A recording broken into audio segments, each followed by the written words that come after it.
Complete like vlogs ತುಂಬ ಮಾಡಿ so vlogs ಮಾಡಿ ತುಂಬ ದಿನ ಆಗಿತ್ತು. ಸೊ ಈ ಥರ ಫುಲ್ ವಿಡಿಯೋ ಲೆಂತ್ ಸೊ ಆವಾಗ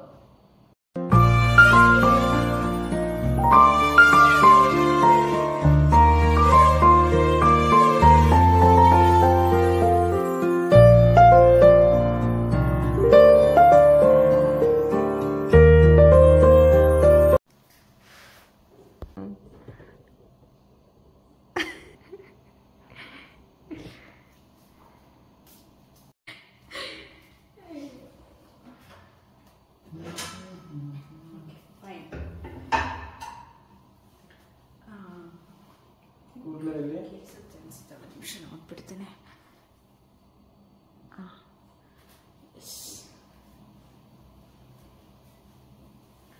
ಸೊ ಹಾಯ್ ಎಲ್ರಿಗೂ ನಮಸ್ಕಾರ, welcome back to my YouTube channel Pooja Harish Kannada blogs. So ಇವತ್ತಿನ ಈ ಥರ ಫುಲ್ ಲೆಂತಿ ವಿಡಿಯೋ ಮಾಡಿ ತುಂಬ ದಿನ ಆಗಿತ್ತು. ಸೊ ಇವತ್ತು ವಿಡಿಯೋ ಮಾಡೋಣ ಅಂತ ಅಂದ್ಕೊಂಡಿದ್ದೀನಿ. ಆ್ಯಂಡ್ ಇವತ್ತು ಸಂಡೇ, ಇವತ್ತು ಫುಲ್ ಮೂನ್ ಡೇ, ಪೌರ್ಣಮಿ ದಿವಸ ಆಗಿರೋದ್ರಿಂದ ದೇವಸ್ಥಾನಕ್ಕೂ ಹೋಗಿ ಬಂದ್ವಿ ಮಾರ್ನಿಂಗ್ ಎಲ್ಲ. ನಮ್ಮ ಅತ್ತೆ ಮನೆಗೆ ಹೋಗಿ ಸಂಜೆ ನಾವು ಈಗ ಮತ್ತೆ ಮೈಸೂರು ರೀಚ್ ಆದ್ವಿ. ಇವಾಗ ಆಗಿದೆ ಟೈಮ್ ಒಂದು 8:30. ಸಂಜೆ ಡಿನ್ನರ್ ಮಾಡಬೇಕು. ಏನು ಮಾಡೋಣ ಅಂತ ಯೋಚನೆ ಮಾಡ್ತಾ ಇದ್ದೆ. ಸೊ ನಾನು ಊರಿಗೆ ಹೋದಾಗ ನಮ್ಮ ಅತ್ತೆ ಮನೆಗೆ ಹೋಗಿದಾಗೆಲ್ಲ ದೋಸೆ ಹಿಟ್ಟು ಹಾಗೆ ಇಡ್ಲಿದು ಹಿಟ್ಟೆಲ್ಲ ತೊಗೊಂಡ್ಬಿಡ್ತೀನಿ. ಇವತ್ತು ಸಿಂಪಲಾಗಿ ಇಡ್ಲಿ ಮಾಡ್ಕೊಳ್ಳೋಣ ಅಂತ ಅಂದ್ಕೊಂಡಿದ್ದೀನಿ. ಲೈಟಾಗಿ ಚೆನ್ನಾಗಿರುತ್ತೆ ಅಂತ ಬಿಸಿ ಬಿಸಿಯಾಗಿ. ಸೊ ಇಡ್ಲಿ ಸ್ವಲ್ಪ ವೆರೈಟಿಯಾಗಿ ಮಸಾಲೆ ಇಡ್ಲಿ ಥರ ಮಾಡ್ಕೊಳ್ಳೋಣ ಅಂತ ಅಂದ್ಕೊಂಡಿದ್ದೀನಿ. ಸ್ವಲ್ಪ ಇಡ್ಲಿ ಜೊತೆಗೆ ಈರುಳ್ಳಿ ಮತ್ತು ಸಬ್ಸಿಗೆ ಸೊಪ್ಪು, ಕ್ಯಾರೆಟ್ ಎಲ್ಲ ಹಾಕಿ ಮಾಡ್ಕೊಳ್ಳೋಣ ಅಂತ ಅಂದ್ಕೊಂಡಿದ್ದೀನಿ. ಸೊ ಇವತ್ತು ನಮ್ಮ ಜೊತೆ ಜಾಯ್ನ್ ಆಗಿದ್ದಾರೆ ಹರೀಶ್ ಅವರು.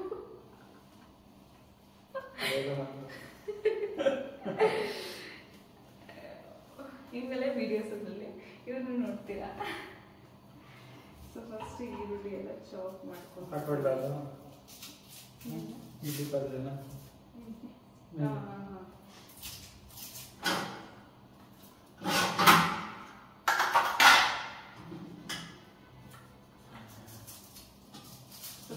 ಕ್ಯಾರೆಟ್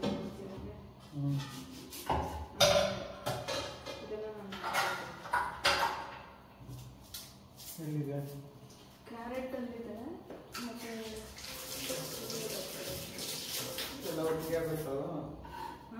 ಒಟ್ಟಿಗೆ ಮಾಡೋಣ.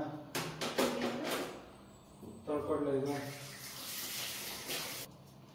ಸ್ವಲ್ಪ ಜಾಸ್ತಿ ಇದ್ರೆ ಗ್ರೀನ್ ಕಲರ್ ನೋಡು.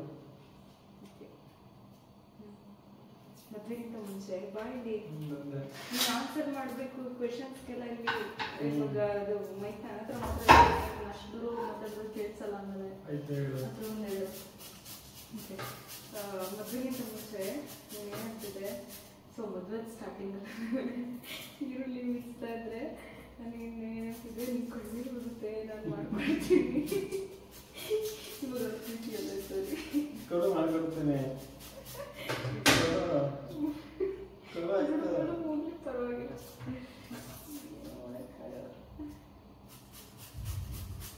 ಇವಾಗ ಹೇಳ್ತಿ ಇಲ್ಲ ಅಂತಲ್ಲ, ಬಟ್ ಅದೇನೋ ಅವಾಗ ಹೇಳ್ತಿದೆ ಗೊತ್ತಾ, ಆ ಥರ ಪ್ರೀತಿ ಅಥವಾ ಲವ್ ನಂಗೆ ಕಾಣಿಸ್ತಿಲ್ಲ ಅಲ್ಲಿ.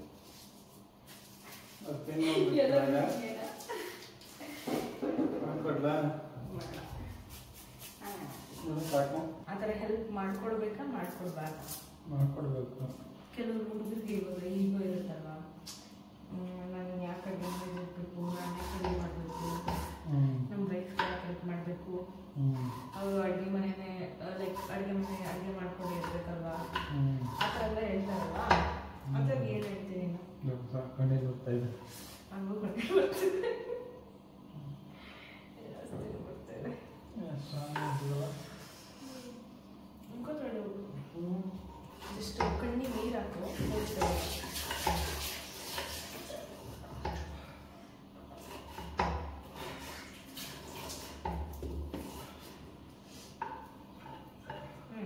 ಆನ್ಸರ್ ಮಾಡಿ ನಾನು ಅದಕ್ಕೆ ಏನು ಆನ್ಸರು? ಇವಾಗ ಕೆಲವರು ಹೇಳ್ತಾರಲ್ಲ, ಹುಡುಗರ ಬಗ್ಗೆನೇ ಮಾತಾಡ್ತಾರೆ ನಾನು. ಕೆಲವರು ಹೇಳ್ತಾರೆ ಹುಡುಗರು, ಸೊ ನಾನು ಕಟ್ಟಿಗೆ ಹೆಣ್ಮಕ್ಳು ಮಾಡ್ಕೊಡೋಣ, ಬರ್ತೀವಿ,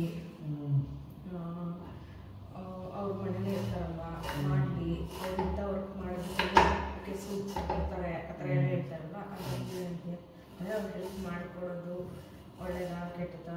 ಒಳ್ಳೇದು, ಹೆಲ್ಪ್ ಮಾಡಿದ್ರೆ ಬೇಗ ಅಡುಗೆ ಆಗುತ್ತೆ, ಬೇಗ ಊಟ ಮಾಡಬಹುದು.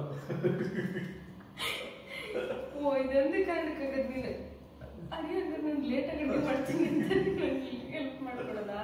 ಇಲ್ಲ, ಮತ್ತೆ ಸಪೋರ್ಟ್ ಬೇಕಲ್ವಾ, ಅದಕ್ಕೆ ಸಪೋರ್ಟ್ ಸದ್ಯ ಅಲ್ಲ. ಏ ನಿಜವಾಗಿ ಹೇಳಿ, ಸೀರಿಯಸ್ ಆಗಿ ಹೇಳ್ತಾ ಇರೋದು, ನಾನು ತಮಾಷೆಗೆಲ್ಲ. ಹಾಗಾಗಿ ಇಷ್ಟು ನನಗೆ ಲೇಟಾಗಿ ಅಡುಗೆ ಮಾಡ್ತಾರೆ, ನಾನು ಹೆಲ್ಪ್ ಮಾಡ್ತಿದ್ದೆ ಅಂತ ನಾನು ಮಾಡ್ಕೊಡ್ತಿದ್ದೆ ಪ್ರೀತಿಗೆ. Okay fine. ಇಡ್ಲಿದು ಇದಕ್ಕೆ ಸ್ವಲ್ಪ ಈರುಳ್ಳಿ ಮತ್ತು ಸ್ವಲ್ಪ ಕೊತ್ತಂಬರಿ ಸೊಪ್ಪು, ಹಾಗೆ ಸಬ್ಸಿಗೆ ಸೊಪ್ಪು ಹಾಕ್ಬೋದಾ? ಹಾಕ್ಬೋದಲ್ಲ, ಚೆನ್ನಾಗಿರುತ್ತೆ, ಟೇಸ್ಟ್ ಚೆನ್ನಾಗಿರುತ್ತೆ. ಹಾಕನೇ ಬೇಡವಾ? ಸೊಪ್ಪು ಬೇಡವಾ? ಹಾಕೈತಲ್ಲ, ಏಕೆ ಏಕೆ ಒಂಥರ ಸ್ಮೆಲ್ ಅಲ್ವಾ? ಏನು ಸ್ಮೆಲ್? ಇದು ಸ್ಮೆಲ್ ಇಷ್ಟಪಡ್ತಾರೆಲ್ಲ, ಚೆನ್ನಾಗಿರುತ್ತೆ ಅಂತ. ಸಬ್ಸಿಗೆ ಸೊಪ್ಪಲ್ಲ, ಪುದೀನ ಸೊಪ್ಪು. ಪುದೀನ ಎಲ್ಲ ಹಾಕಿದ್ದೀನಿ ರೀ, ಇದು ಅದನ್ನೂ ಹಾಕ್ಬೋದಾ ಅಂತ. ಇಲ್ಲ, ಪುದೀನ ಹಾಕಂಗಿಲ್ಲ, ಅದಕ್ಕೆ ನೋಡಿ ಹೇಳೋದು.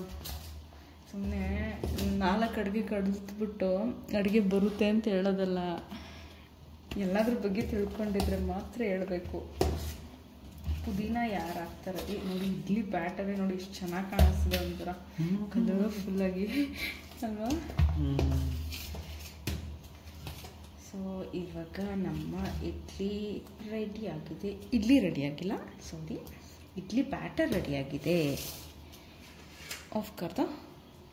ಇದು ಆದಮೇಲೆ ಇಡ್ಲಿ ಪಾತ್ರೆಗೆ ಏನು ಬಟ್ಟೆ ಹಾಕ್ಕೊತೀರ, ಕೆಲವ್ರು ಬಟ್ಟೆ ಹಾಕಿ ಮಾಡ್ತಾರೆ, ಇದ್ರ ಮೇಲೆ ಕೆಲವ್ರು ಎಣ್ಣೆ ಹಚ್ಚಿ ಮಾಡ್ತಾರೆ, ಕೆಲವ್ರು ಏನೂ ಹಾಕಲ್ಲ ಹಾಗೆ ಮಾಡ್ತಾರೆ. ಬಟ್ ನಾನು ಸ್ವಲ್ಪ ಎಣ್ಣೆ ಹಾಕಿ ಅದನ್ನು ಸ್ವಲ್ಪ ವೆಟ್ ಥರ ಮಾಡ್ಕೊಂಡಿದ್ದೀನಿ. ಅದಾದಮೇಲೆ ಸ್ವಲ್ಪನೇ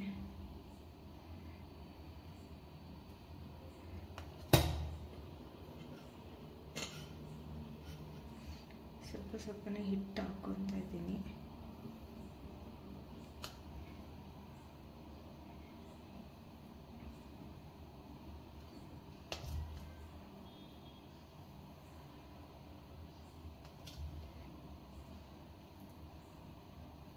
ಐ ಥಿಂಕ್ ನಾನು ಇಡ್ಲಿ ಮಾಡ್ತಾ ಇರೋದು ಒಂದು 3ನೇ ಸಾರಿ ಅನ್ಕೋತೀನಿ.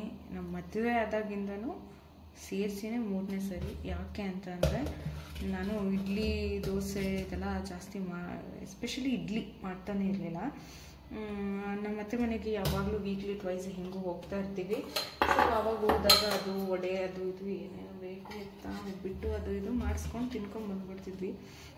ಸೊ ನಮ್ಮ ಮನೇಲಿದ್ದಾಗ ಏನಂದರೆ, ಈ ದೋಸೆ ಅಥವಾ ನಾರ್ಮಲ್ ರೈಸ್ ಬಾತು, ಚಿತ್ರಾನ್ನ, ಪುಳಿಯೋಗರೆ, ಒಗ್ಗೇರ ಈ ಥರ ಕಷ್ಟ ಇದ್ದಿದ್ದೆಲ್ಲ ಒಟ್ಟಿನಲ್ಲಿ ನಾನು ಆವಾಗ ಈಸಿ ಮಾಡ್ಕೊಂಡ್ಬಿಡ್ತಿದ್ದೆ. ವಡೆ ಮಾಡಬೇಕಾದೆಲ್ಲ ಸುಮ್ಮನೆ ರುಬ್ಕೊಂಡು ಯಾರು ಕೂರೋದು ಅಂತ ಅಂದ್ಬಿಟ್ಟು ಅಲ್ಲಿ ಹೋಗ್ಬಿಟ್ಟು ಒಂದ್ಸರಿ ವೀಕ್ಲಿ ಒನ್ಸ್ ನಮ್ಗೆ ಬೇಕಿದ್ದು ತಿನ್ಕೊಂಡು ಬಂದ್ಬಿಡ್ತಿದ್ವಿ. ಬಟ್ ಇವಾಗ ಲೆಟ್ಸ್ ಟ್ರೈ ಅಂತ ಹೇಳಿಬಿಟ್ಟು ಮಾಡ್ತಾಯಿದ್ದೀನಿ. ಯಾಕೆಂದರೆ ಫಸ್ಟ್ ಟೈಮ್ ನಾನು ಇಡ್ಲಿ ಮಾಡಿದ್ದು ಹೊಗೆ ಮಾಡಿದೆ. ಹೊಗೆ ಅಂತಂದರೆ ಸ್ವಲ್ಪ ಕೆಳಗಡೆ ಪಾತ್ರೆ ನೀರು ಹಾಕ್ತಾರಲ್ವ, ಅದು ಸ್ವಲ್ಪ ಜಾಸ್ತಿ ಹಾಕ್ಬಿಟ್ಟು ಜಾಸ್ತಿ ಹೊತ್ತು ಬೇಯಿಸ್ಬಿಟ್ಟು ಎಲ್ಲವೂ ಹೆಂಗೋ ಹೋಗಿಸ್ತೆ. ಏನು ಮಾಡಿದ್ದಾರೆ ಇವಾಗ? ಅದೇ ಒಂದ್ಸರಿ ಆ ಮನೇಲಿದ್ದಾಗ ನಾವು ಇಡ್ಲಿ ಬೇಯಿಸಿದ್ನಲ್ಲ, ಫುಲ್ ಗಟ್ಟಿ ಆಗ್ಬಿಟ್ಟಿತ್ತು. ಅದೇನು ಮಾಡಿದ್ದೀನಿ ಅಂತಂದರೆ, ಸ್ವಲ್ಪ ಜಾಸ್ತಿ ಹೊತ್ತು ಬಿಟ್ಬಿಟ್ಟೆ. ನಾನು ಬೆಂದಿಲ್ಲ ಅನ್ಕೊಳ್ಳೋದು ಏನಾಗಿದೆ, ಚಿಬ್ಲಿ ಇಡ್ಲಿ ಅಲ್ವಾ ಅದು? ಇದು ನಾನು ಈ ಚಿಬ್ಲಲ್ಲಿ ಟ್ರೈ ಮಾಡ್ತಾರಲ್ವ, ಅದನ್ನು ಟ್ರೈ ಮಾಡೋಣ ಅಂತ ಅಂದ್ಬಿಟ್ಟು ತರಿಸ್ಬಿಟ್ಟು ಅದನ್ನು ಸೊ ಅದರಲ್ಲೂ ಮಾಡೋಕ್ಕೆ ಟ್ರೈ ಮಾಡಿದೆ. ಬಟ್ ಏನಾಗಿದೆ, ಕೆಳಗಡೆ ನೀರು ಜಾಸ್ತಿ ಹಾಕಿದ್ದೆ, ಅದು ಮೇಲೆಲ್ಲ ಸ್ವಲ್ಪ ಜಾಸ್ತಿ ಎವಾಪ್ರೇಟ್ ಆಗಿ ಅದು ಇಡ್ಲಿ ಮೇಲೆಲ್ಲ ನೀರು ಆಗಿಬಿಟ್ಟಿತ್ತು. ನಾನು ಇನ್ನೂ ಬೆಂದಿಲ್ಲ ಅಂದ್ಕೊಂಡು ಚೆನ್ನಾಗಿ ಬೇಯಿಸ್ತಾ ಇದ್ದೀನಿ. ಒಂದು ಹಾಫ್ ಆನ್ ಅವರ್ ಆಯಿತು, 1 ಅವರ್ ಆಯಿತು. ಸೊ ಹಂಗೆ ಕಂಟಿನ್ಯೂಸ್ ಏನಾಗಿದೆ ಅಂತಂದರೆ ಫುಲ್ ಗಟ್ಟಿ ಆಗಿಬಿಟ್ಟಿದೆ ಇಡ್ಲಿ. ಆಮೇಲೆ ತೆಗೆದ ಮೇಲಂತೂ ಫುಲ್ ಅದು ಇಡ್ಲಿ ಟೆಕ್ಸ್ಚರೇ ಇಲ್ಲ. ಬಟ್ ಏನೂ ಮಾಡೋಕ್ಕಾಗಲಿಲ್ಲ, ಅದು ಫಸ್ಟ್ ಟೈಮ್ ಅಂತ ಅಂದ್ಬಿಟ್ಟು ಸುಮ್ಮನೆ ಬಿಟ್ಬಿಟ್ಟೆ. ಸೆಕೆಂಡ್ ಟೈಮ್ ನಾನು ಟ್ರೈ ಮಾಡಿದ್ದೆ. ಆ ಸೆಕೆಂಡ್ ಟೈಮ್ ಮಾಡಿದಾಗ ಐ ಥಿಂಕ್ ನಮ್ಮಮ್ಮನೂ ಯಾರೋ ಇದ್ದರು ಅನ್ಕೋತೀನಿ. ಆವಾಗ ಪರವಾಗಿಲ್ಲ, ಚೆನ್ನಾಗಿ ಬಂದಿತ್ತು. ಇದು 3ನೇ ಸರಿ ಮಾಡ್ತಿರೋದು. ಐ ಹೋಪ್ ಚೆನ್ನಾಗಿ ಬರುತ್ತೆ ಅಂತ. ಖಂಡಿತ ಬರುತ್ತೆ, ಯಾಕೆಂದರೆ ಡೌಟ್ ನನಗೇನು ಅಷ್ಟೇನಿಲ್ಲ. ನಾನು ಮಾತಾಡ್ತಾ ಇದ್ದೀನಿ. ಯಾಕೆ ಈ ಸರಿ ಡೌಟ್ ಇಲ್ಲ ಅಂತಂದರೆ, ಲಾಸ್ಟ್ ಟೈಮ್ ನಾನು ಚಿಬ್ಲಲ್ಲಿ ಮಾಡಿದೆ, ಸೊ ಅದು ಮೇ ಬಿ ಪ್ರಾಬ್ಲಮ್ ಏನೋ ಅಂತ ಅನ್ಕೊಳ್ತಾ ಇದ್ದೆ. ಈ ಸರಿ ಇದರಲ್ಲಲ್ವ, ಪಾತ್ರೆಗಳಲ್ವ ಮಾಡ್ತಾ ಇರೋದು. ಐ ಹೋಪ್ ಚೆನ್ನಾಗಿ ಬರುತ್ತೆ ಅಂತ.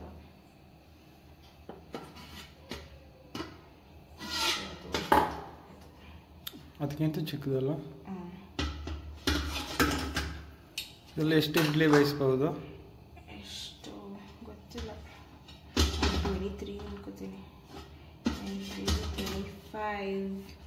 ಓಕೆ, ಫೈನಲಿ ಮಾಡೋದು ಅಷ್ಟೇ. 15 minutes ಎತ್ತಿ ಮೇಲೆ ಇಟ್ಟು, ಅದು ಪಾತ್ರೆ ಕೆಳಗಡೆ ನೀರು ಹಾಕೋದೆಲ್ಲ ಮರಿಬೇಡಿ. ಬುದ್ಧಿವಂತರು ಇರ್ತೀರಾ, ಸೊ ನಮಗಿಂತ ಬುದ್ಧಿವಂತರು ಅಂಥವ್ರು ಏನಾದ್ರು ಮರ್ತುಬಿಟ್ರೆ ಪಾತ್ರೆನೂ ಹೋಗೆ, ಹಾಗೆ ಇಡ್ಲಿನೂ ಹೋಗೆ. ಸೊ ಹಂಗೆ ಇವತ್ತು ಊರಿಗೆ ಹೋಗಿದ್ದೆ ಅಂತ ಹೇಳಿದೆ ಅಲ್ವಾ ನಮ್ಮತ್ತೆ. ಸೊ ನೈಟ್ ನೀನು ಹೋಗ್ಬಿಟ್ಟು ಏನು ಮಾಡ್ಕೊಳ್ತೀಯ ಸಾಂಬಾರು, ಇಲ್ಲಿ ಹೋಗಿ ಸ್ಟ್ರೈನ್ ಆಗಿರುತ್ತೆ ಅಂತೇಳಿ ರೈಸ್ ಮಾಡ್ಕೊಳ್ಳಿ ಅಂತೇಳಿ ಸಾಂಬಾರು ಕೊಟ್ಟು ಕಳಿಸಿದ್ದಾರೆ. ಡಬ್ಬ ಎಲ್ಲ ನೋಡಿಬಿಟ್ಟು ನೀವು ಜಡ್ಜ್ ಮಾಡೋಕ್ಕೆ ಹೋಗ್ಬೇಡಿ, ಯಾಕಂದರೆ ನಾವು ಎಲ್ಲೇ ಊರಿಂದ ಬಂದ್ರೂ, ಆ ಊರಿಂದ ಬಂದರೂ ಈ ಊರಿಂದ ಬಂದ್ರೂ ಕ್ಯಾರಿ ಮಾಡೋದಕ್ಕೆ ಒಂದು ಲೀಕೇಜ್ ಆಗಲ್ಲ, ಸಾಂಬಾರೇ ಆಗಲಿ ಹಾಲೇ ಆಗಲಿ.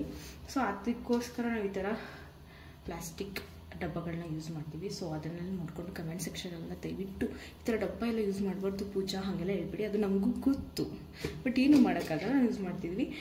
ಅದು ಹೇಗೆ ಅಂತ ಅಂದರೆ, ನಾವು ಪ್ರೀತಿಗೆ ಬೆಲೆ ಕೊಡಬೇಕು. ನೋಡಿ ಯಾರತ್ತೆ ಎಷ್ಟು ಮಟ್ಟಿಗೆಲ್ಲ ಮಾಡ್ತಾರೆ. ನಮ್ಮತ್ತೆ ನೋಡಿ, ನೀನು ಹೋಗಿ ಮಾಡ್ಕೊಳ್ಳೋಕೆ ಕಷ್ಟ ಆಗುತ್ತಮ್ಮ ಅಂತ ಅಂದ್ಬಿಟ್ಟು ಎಷ್ಟು ಚೆನ್ನಾಗಿ ಸಾಂಬಾರು ಮಾಡಿ ಕೊಟ್ಟು ಕಳಿಸಿದ್ದಾರೆ. ಸೊ ಪ್ರೀತಿಗೆ ಬೆಲೆ ಕೊಡಬೇಕು. ಹೌದು, ಅದೆಲ್ಲ ಸಾಂಬಾರು ವೇಸ್ಟ್ ಮಾಡಬಾರ್ದು.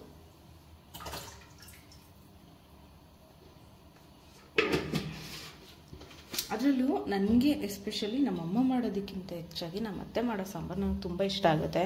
ಅಷ್ಟು ಚೆನ್ನಾಗಿ ಮಾಡ್ತಾರೆ. ಸಿಂಪಲಾಗಿ ಮಾಡಿದ್ರು ಸಾಂಬಾರು ಸಕ್ಕ ಟೇಸ್ಟಿಯಾಗಿರುತ್ತೆ ಅವ್ರ ಸಾಂಬಾರು. ಸೊ ಇದು ನೈಟಿಗೆ. ಸೊ ಇವಾಗ ಇಡ್ಲಿ ಮಾಡ್ತಾ ಇರೋದ್ರಿಂದ ಮೇ ಬಿ ಇದು ಅಥವಾ ಚಟ್ನಿ ಏನಾದರೂ ಮಾಡ್ಕೊಳ್ಳೋಣ ಅಂತ ಅಂದ್ಕೊಂಡಿದ್ದೀನಿ. ಹಾಗೆಯೇ ವರ್ತ ಹಾಲು ಕೂಡ ತೊಗೊಂಬಂದೆ. ಗೊತ್ತಿರುತ್ತೆ ಅಲ್ವಾ, ಮನೇಲಿ ಹಸು ಇದೆ ಅಂತ ಅಂದರೆ, ಅಥವಾ ಈ ಥರ ಮನೇಲೆ ಆಲ್ಮೋಸ್ಟ್ ನಮ್ಮ ಸೈಡೆಲ್ಲ ಎಲ್ಲರೂ ಹಸು ಇಟ್ಕೊಂಡಿರೋರೆ, ಹಾಲು ಕರಿಯೋರೆ. ಸೊ ಏನು ತಗೋತೀಯ ಅಲ್ಲಿ ಹೋಗ್ಬಿಟ್ಟು, ಇಲ್ಲಿ ಒಂದಿನ ಬರ್ತಿರಲ್ವ, ನೆಕ್ಸ್ಟ್ ಡೇಗೆ ಆಗುತ್ತೆ ಅನ್ನೋ ಕಾರಣಕ್ಕೆ ಹಾಲು ಕೂಡ ಕೊಟ್ಟು ಕಳಿಸಿದ್ದಾರೆ. ಹಾಲು ಮತ್ತು ಎಂತ ಸೊ ಬೆಣ್ಣೆ. ಇದು ಒಂದಿನದ್ದು ಬೆಣ್ಣೆ, ಶುದ್ಧವಾದ ಪರಿಶುದ್ಧವಾದ ಬೆಣ್ಣೆ. ಒಂದಿನದ್ದು 2 ದಿನದ್ದು ಐ ಥಿಂಕ್. ಅವು ಅಲ್ಲಿ ಬೇಗ ಖಾಲಿ ಆಗ್ತಾ ಇರುತ್ತೆ ಬೆಣ್ಣೆ. ಫ್ರೆಶ್ ಆಗಿತ್ತು. ಒಂದು ಇಡ್ಲಿ ತಿನ್ನೋದಕ್ಕೆ ಬೆಣ್ಣೆ ಬೇಕೇ ಬೇಕು, ಎಸ್ಪೆಷಲಿ ನನ್ನ ಹಸ್ಬೆಂಡ್ಗೆ. ಅದಕ್ಕೋಸ್ಕರ ಕೊಟ್ಟು ಕಳಿಸಿದ್ದಾರೆ. ಆ್ಯಂಡ್ ಯಾರು ಮಾಡ್ತಾರಲ್ಲ ಇಷ್ಟೆಲ್ಲ ಏನು ಸೊಸೆಗೆ, ಸೊ ನಮ್ಮ ಅತ್ತೆ ತುಂಬ ಕೇರಿಂಗು, ಸ್ವಲ್ಪ ಜಾಸ್ತಿನೇ ಕೇರಿಂಗು ಹೇಳಬೇಕಂದ್ರೆ. ಅದರಿಂದ ಇಷ್ಟೆಲ್ಲ ಕೊಟ್ಟು ಕಳಿಸಿದ್ದಾರೆ. ಇವತ್ತಿನ ಡಿನ್ನರ್ ಇಷ್ಟೇ, ಸಿಂಪಲ್ಲಾಗಿ ಸ್ಮೂತಾಗಿ ಹೋಗುತ್ತೆ. ಊರಿಂದ ಬಂದ ದಿವಸ, ಯಾಕೆಂದರೆ ನಮಗೂ ಸ್ಟ್ರೈನ್ ಆಗಿರುತ್ತೆ. ಆ್ಯಂಡ್ ಆ ಸ್ಟ್ರೈನ್ ಜೊತೆಗೆ ನಾವು ಇಲ್ಲಿ ಬಂದು ಎಕ್ಸ್ಟ್ರಾ ಏನೇನೋ ಮಾಡಬೇಕು, ಕ್ಲೀನಿಂಗ್ ಇರುತ್ತೆ. ಸೊ ಸಂಡೇ ಸ್ಯಾಟರ್ಡೇ ಆ್ಯಕ್ಚುಲಿ ನನಗೆ ಕ್ಲೀನಿಂಗೇ ಜಾಸ್ತಿ ಇರುತ್ತೆ. ಅದರಲ್ಲೂ ನಾವು ಊರಿಗೆ ಹೋಗ್ತಾ ಇದ್ದೀವಿ ಅಂತಂದರೆ ಅದೆಲ್ಲ ಪೆಂಡಿಂಗ್ ಉಳ್ಕೊಂಬಿಡುತ್ತೆ. ಸೊ ಅದನ್ನು ನಾವು ಬಂದು ರಿಕವರ್ ಮಾಡ್ಕೊಬೇಕು ಅಂತಂದರೆ ಈ ಥರ ಏನಾದರೂ ಸಿಂಪಲ್ಲಾಗಿ ಮಾಡಿಕೊಂಡು ಟೈಮ್ ಪಾಸ್ ಮಾಡಬೇಕು ಅಷ್ಟೇ. ಸೊ ಇಡ್ಲಿ ಆದಮೇಲೆ ತೋರಿಸ್ತೀನಿ ಹೇಗೆ ಬಂದಿದೆ ಅಂತ. ಇದರಲ್ಲಿ ಏನು ಸ್ವಲ್ಪ ಹಿಟ್ಟು ಉಳ್ಕೊಂಡಿತ್ತಲ್ವ, ಒಂಚೂರೇ ಚೂರು, ಒಂದು 2 ದೋಸೆ ಆಗೋಷ್ಟು ಉಳ್ಕೊಂಡಿದೆ ಅನ್ಕೋತೀನಿ. ಸೊ ಅದನ್ನು ವೇಸ್ಟ್ ಮಾಡೋದು ಬೇಡ. ಸೊ ಇದೆರಡಕ್ಕೆ ನಾನು ಇಡ್ಲಿ ಮತ್ತೆ ಮಾಡೋದಕ್ಕೂ ಆಗಲ್ಲ. ಸೊ ಅದಕ್ಕೆ ಏನು ಮಾಡೋಣ ಅಂದರೆ ದೋಸೆ ಮಾಡ್ಕೊಂಬಿಡೋಣ ಅಂತ ಅಂದ್ಕೊಂಡಿದ್ದೀನಿ. ಸೊ ಕೇಳಿದೆ ಇವಾಗ ನಾನು ಫೋನ್ ಮಾಡಿ. ಸೊ ಇದರಲ್ಲಿ ದೋಸೆನೂ ಮಾಡ್ಕೋಬೋದು, ದೋಸೆನೂ ಬರುತ್ತೆ ಅಂತ ಹೇಳಿದ್ದಾರೆ. ಆದರೆ ನನಗೆ ಗೊತ್ತಿಲ್ಲ, ನಾನು ಒಂದ್ಸರಿನೂ ಈ ಥರ ಇಡ್ಲಿಯಲ್ಲಿ ದೋಸೆ ಮಾಡಿರೋದು ಆ ಥರ ಎಲ್ಲ ಗೊತ್ತಿಲ್ಲ. ನಮ್ಮನೇಲಿ ಇಡ್ಲಿಗೆ ಸಪ್ರೇಟು ದೋಸೆಗೆ ಸಪ್ರೇಟ್ ಆಡಿಸ್ತಾಯಿದ್ರು. ಬಟ್ ನಾನು ಕೆಲವೊಬ್ಬರು ವೀಡಿಯೋದಲ್ಲಿ ನೋಡಿದ್ದೀನಿ ಇಡ್ಲಿ ದೋಸೆ ಎರಡಕ್ಕೂ ಒಂದೇ ಥರ ಆಡಿಸ್ತಾರೆ. ಒಂದೇ ಕಡೆ ಇಟ್ಕೊಂಡು ಅದನ್ನು ಒನ್ ಟೈಮ್ ಇಡ್ಲಿ ಮಾಡ್ಕೊತಾರೆ, ನೆಕ್ಸ್ಟ್ ಡೇ ದೋಸೆ ಮಾಡ್ಕೊತಾರೆ. ನಾನು ಕೇಳಿದ್ದೀನಿ ಬಟ್ ಟ್ರೈ ಮಾಡಿಲ್ಲ. ಲೆಟ್ಸ್ ಸಿ ಏನಾಗುತ್ತೆ ಅಂತ. ದೋಸೆ ಹಾಕೋದು ಕಾಣಿಸುತ್ತಲ್ಲ ಸೈಜಲ್ಲಿ. ಓಕೆ, ಏನು ಗೊತ್ತಾ, ನಾನು ಲಾಸ್ಟ್ ಒಂದು ವಿಡಿಯೋ ಮಾಡಿ ಹಾಕಿದ್ದೆ ಗೊತ್ತಾ, ಅದರಲ್ಲಿ ನನ್ನ ಹಸ್ಬೆಂಡ್ ನನಗೆ ಹೆಲ್ಪ್ ಮಾಡ್ತಾರೆ. ಸೊ ಅಂದರೆ like when I was in college ಅವ್ರು ಹೆಲ್ಪ್ ಮಾಡ್ತಾಯಿದ್ರು ಅಂತ ಹಾಕಿದ್ದೆ. ತುಂಬ ಚೆನ್ನಾಗಿ ರೆಸ್ಪಾನ್ಸ್ ಬಂದಿದ್ದೋದಕ್ಕೆ.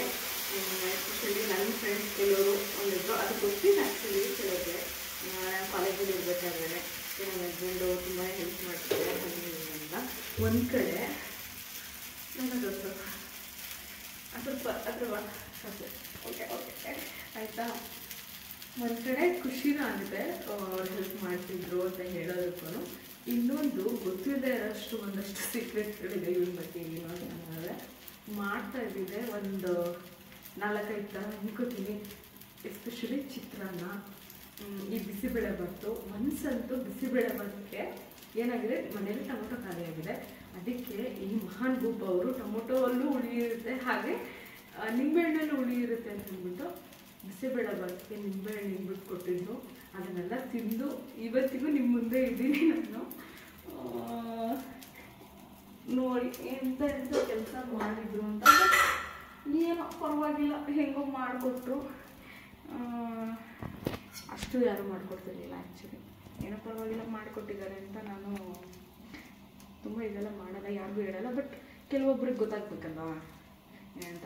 ಇವರು ನನಗೆ ಅಡುಗೆ ಮಾಡಿಕೊಡ್ತಾರೆ, ಎಲ್ಲ ಮಾಡಿಕೊಡ್ತಿದ್ರು ಅಂತ ಹೇಳಿದ್ದಕ್ಕೆ ಕೆಲವರು ಹೆಂಗೆ ಥಿಂಕ್ ಮಾಡಿಬಿಟ್ಟಿದ್ದಾರೆ ಅಂತಂದರೆ, ಓ ಪೂಜೆಗೆ ಏನೋ ಅಡುಗೆನೇ ಬರಲ್ಲ ಆ್ಯಂಡ್ ಎಲ್ಲ ಬರೀ ಅರಿಶಿಣನೇ ಮಾಡೋದು ಅಡುಗೆನ, ಅಥವಾ ಅವ್ರು ಚೆನ್ನಾಗೇ ಮಾಡ್ತಾರೆ ಇವಳಿಗೇನು ಬರಲ್ಲ, ಹಂಗೆಲ್ಲ ಥಿಂಕ್ ಮಾಡಿಬಿಟ್ಟಿದ್ದೀರಾ. ಅಷ್ಟೆಲ್ಲ ಸೀನ್ ಇಲ್ಲ ಇವ್ರದ್ದು. ಏನಂದರೆ ಬರೀ ಮ್ಯಾನೇಜಬಲ್ ಅಷ್ಟೇ. ನನಗಿಂತ ಎಲ್ಲ ಚೆನ್ನಾಗಿ ಮಾಡ್ತಾರೆ, ನನ್ನ ಒಪ್ಕೊಳ್ಳಲ್ಲ. ಬಟ್ ಅದೇ ಇದರಿಂದ ಹೆಲ್ಪ್ ಆಗಿದೆ, ತುಂಬಾ ಆಗಿದೆ. ರೊಟ್ಟಿ ಎಲ್ಲ ಮಾಡಿಕೊಡ್ತಾಯಿದ್ರು. ಏನು ರೊಟ್ಟಿ, ರವೆ ರೊಟ್ಟಿ, ಆಮೇಲೆ ಅಕ್ಕಿ ರೊಟ್ಟಿ, ರಾಗಿ ರೊಟ್ಟಿ, ಅದು ಎಲ್ಲ ಮಾಡಿಕೊಡ್ತಿದ್ರು. ಬಟ್ ಬಿಸಿಬೇಳೆಬಾತಂತೂ ಇನ್ನು ಮರೆಯಲಾಗದ ದಿನ ಅವತ್ತು ನನಗೆ. ಯಾಕೆ ಅಂತಂದರೆ ಯಾಕೆ ಈ ಥರ ನಿಂಬೆಹಣ್ಣು ಹುಳಿ ಥರ ಅನಿಸ್ತಿದೆ ಅಂತ ನಾನು. ಆಮೇಲೆ ಇವರು ಟೊಮೊಟೊ ಇರಲಿಲ್ಲ, ಸೊ ನಿಂಬೆಹಣ್ಣು ಹುಳಿ ಇತ್ತು, ಅದಕ್ಕೆ ಅದನ್ನೇ ಹಾಕಿದ್ದೀನಿ ಅಂತ ನನಗೆ. ಸೊ ಆವಾಗ ಬಿಟ್ಟಿದ್ದು ನಾನು ದಯವಿಟ್ಟು ಅಡುಗೆ ಮನೆಗೆ ಹೋಗ್ಬಿಡಿ, ಏನಿದ್ರು ನನ್ನ ಕರೀರಿ, ಒಂಚೂರು ಹೆಲ್ಪ್ ಆದರೂ ಮಾಡ್ಕೊಡ್ತೀನಿ. ಜಸ್ಟ್ ಇನ್ಸ್ಟ್ರಕ್ಷನ್ಸ್ ನಮಗೆಲ್ಲ ಅಡುಗೆ ಮಾಡೋಕ್ಕೆ ಬರ್ತಾಯಿದ್ರು. ಬಟ್ ಆದರೆ ಸ್ವಲ್ಪ ಟೈಮ್ ಇಶ್ಯೂಸಿಂದ ಅಥವಾ ನನ್ನ ಹೆಲ್ತ್ ಇಶ್ಯೂಸಿಂದ ನಾನು ಮಾಡೋಕ್ಕಾಗ್ತಿರಲಿಲ್ಲ ಅಷ್ಟೇ. ಅದನ್ನು ಬಿಟ್ಟರೆ ಬೇರೆ ಏನೂ ಇಲ್ಲ. ಇವಾಗೆಲ್ಲ ಓಕೆ, ಆರಾಮಾಗೆಲ್ಲ ನಾನೇ ಮಾಡ್ತಾಯಿದ್ದೀನಿ. ಸೊ ಇವ್ರು ಮಾಡೋ ಬಿಸಿಬೇಳೆಬಾತು, ಚಿತ್ರಾನ್ನ, ಅದನ್ನ ಸದ್ಯಕ್ಕೆ ಇವಾಗೆಲ್ಲನೂ ಮಿಸ್ ಮಾಡ್ಕೊತಾ ಇದ್ದೀನಿ ಅಷ್ಟೇ. ಯಾಕೆ ಅಂದರೆ ಈ ವಿಡಿಯೋ ಇದನ್ನು ಕೇಳಿದ್ರು ಯಾರೋ ಒಂದು ಹುಡುಗಿ ಅಂತ, ಅದಕ್ಕೋಸ್ಕರ ಹೇಳ್ತಾ ಇದ್ದೀನಿ. ನಿನ್ನ ಹತ್ರ ಏನು ಮಾಡಿದ್ದೀವಿ ನೀನು? ತುಂಬ ಏನು ಅಂದರೆ ಲೈಕ್ ನನಗೆ ಯಾರು ಅಡುಗೆನೇ ಬರಲ್ಲ, ಎಲ್ಲ ನೀನೇ ಮಾಡೋದು ಅನ್ನೋ ಥರ ಹೇಳ್ತಿದ್ರು. ನೀನೇನು ಹೇಳ್ತೀರಿ? ಚೆನ್ನಾಗಿ ಮಾಡ್ತೀಯಲ್ಲ ಅಡುಗೆನ. ಬಾತ್ ಮಾತ್ರ ಸೂಪರ್. ಖಾರ ಜಾಸ್ತಿ ಆಗ್ತೇ, ಆದ್ರೆ ಹೆವಿ ಖಾರ ತಿಂತಾಳೆ ಅವಳು. ಖಾರ ನಾನು ಜಾಸ್ತಿ ತಿಂತೀನಿ, ಅದು ಏನೋ ಗೊತ್ತಿಲ್ಲ. ನಾನು ಅಡುಗೆ ಚೆನ್ನಾಗಿ ಮಾಡ್ತೀನಿ ಅಂತ ಹೇಳಿದ್ದಕ್ಕೆ ದೋಸೆ ಸ್ವಲ್ಪ ಕಿತ್ತೆ ಹೋಯ್ತು. ಪರವಾಗಿಲ್ಲ, ದೋಸೆ ಚೆನ್ನಾಗಿ ಬಂದಿದೆ.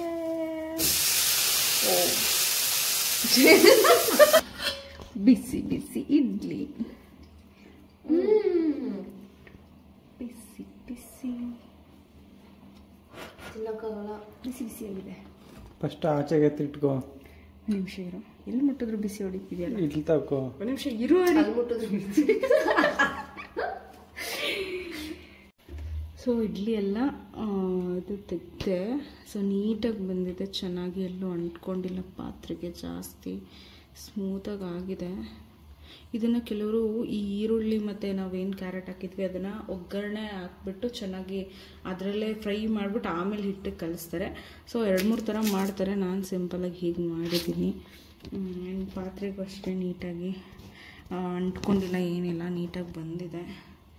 ಸೊ ಇವಾಗ ಇದನ್ನೇ ಸರ್ವ್ ಮಾಡಬೇಕು. ಸೊ ಬಿಸಿ ಬಿಸಿ ಇಡ್ಲಿ, ಸಾಂಬಾರು, ಬೆಣ್ಣೆ. ಇವತ್ತಿನ ಡಿನ್ನರ್ ಇಷ್ಟೇ ನಮ್ಮದು.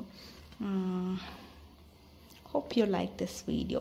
ಈ ವಿಡಿಯೋ ನಿಮಗೇನಾದರೂ ಇಷ್ಟ ಆಗಿದ್ದರೆ ದಯವಿಟ್ಟು ಲೈಕ್ ಮಾಡಿ, ಶೇರ್ ಮಾಡಿ, ಕಮೆಂಟ್ ಮಾಡಿ ಅಂತ ಹೇಳ್ತಾ ಈ ವಿಡಿಯೋನ ಎಂಡ್ ಮಾಡ್ತಾ ಇದ್ದೀವಿ.